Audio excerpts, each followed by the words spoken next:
नमस्कार, चवींच्या बाराखडीमध्ये स्वागत आहे. चला तर आपण एका नवीन रेसिपीला सुरुवात करूया. मिक्सरला साबुदाणा बारीक करून घेतला. त्यानंतर पाणी टाकून 4-5 तास भिजवून घेतला.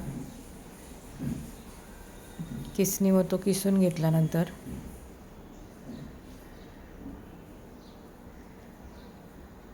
त्यानंतर वाफवलेले बटाटे देखील किसून घेतले.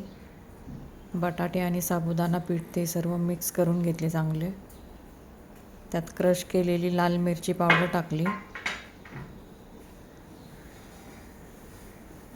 जिरे पावडर टाकली, चवीनुसार मीठ टाकलं. ते सर्व मिक्स करून घेतलं चांगलं. त्यानंतर एका कपड्यात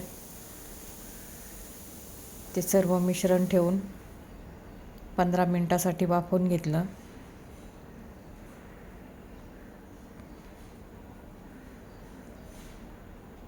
नंतर प्लास्टिकचे पिशवे घेऊन ते कट करून त्याचे बॉल्स बनवून पापड तयार करून घेतले.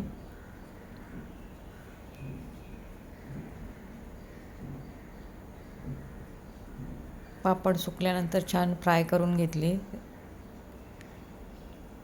आपले उपवासाचे बटाटा साबुदाणा पापड तयार झाले. रेसिपी आवडली असेल तर लाईक, शेअर आणि सबस्क्राईब करायला विसरू नका.